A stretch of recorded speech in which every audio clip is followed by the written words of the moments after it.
Coach Kenneth's Corner begins in...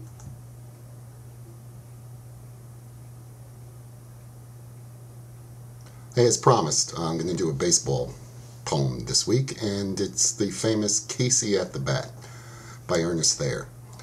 What I'm going to do this time is something a little bit different. I'm going to do a recording by the famous William DeWolf Hopper, who performed this poem actually in 1888 at the Wallack's Theater on Broadway on 30th Street in New York City. Players from the New York Giants and actually the Cleveland Indians were present at the time. The following is a recording by Ernest Thayer that was done in 1908.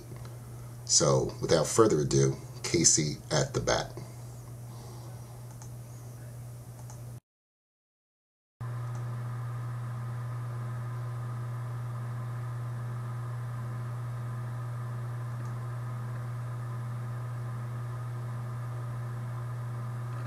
The outlook wasn't brilliant for the Mudville Nine that day. The score stood 4-2, with but one inning more to play. And so when Cooney died at first, and Burroughs did the same, a sickly silence fell upon the patrons of the game. A straggling few got up to go in deep despair. The rest clung to that hope which springs eternal in the human breast.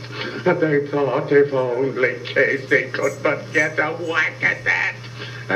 We'd put up even money now with Casey at the bat. But Flynn preceded Casey, as did also Jimmy Blake. And the former was a no-good and the latter was a fake. So upon that stricken multitude grim melancholy sat, for there seemed but little chance of Casey's getting to the bat. But Flynn let drive a single, to the wonderment of all, and Blake, the much despised, tore the cover off the ball. And when the dust had arisen and the men saw what had occurred, there was Blake a safe at second and Flynn a hugging third. Then from 5,000 throats went up a lusty yell. It rumbled in the valley, it rattled in the dell, it knocked upon the mountain top and recoiled upon the flat. For Casey, mighty Casey, was advancing to the bat. There was pride in Casey's bearing as he stepped into his place. There was ease in Casey's manner and a smile on Casey's face. And when responding to the cheers, he lightly doffed his hat, no stranger in the crowd could doubt 'twas Casey at the bat. 10,000 eyes were on him as he rubbed his hands with dirt. 10,000 hands applauded as he wiped them on his shirt. And when the writhing pitcher ground the ball into his hip, defiance gleamed in Casey's eye, a sneer curled Casey's lip. And now the leather-covered sphere came hurtling through the air, and Casey stood watching it in lofty grandeur there. Close by the sturdy batsman the ball unheeded sped. That ain't my style, said Casey. Strike one, the umpire said. Then from the benches, black with people, went up a muffled roar, like the beaten storm waves on a stern and distant shore. Kill him! Kill the umpire!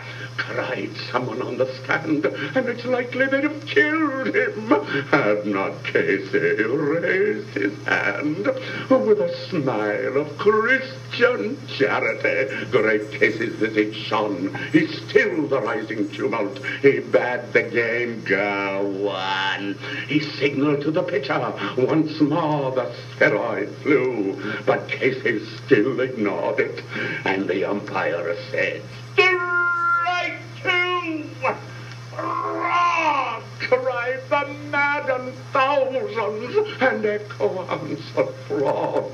But one scornful look from Casey, and the multitude was awed. They saw his face grow stern and cold. They saw his muscles strain, and they knew that Casey wouldn't let that ball go by again. The smile is gone from Casey's face. His teeth are clenched in hate. He pounds with cruel violence his bat upon the plate. And now the pitcher holds the ball, and now he lets it go. And now the air is shattered by the force of Casey's blow. Oh, somewhere in this favored land, the sun is shining bright. Somewhere bands are playing. Somewhere hearts are light. Somewhere men are laughing. And somewhere children shout. But there is no joy in Mudville. Mighty Casey has struck out.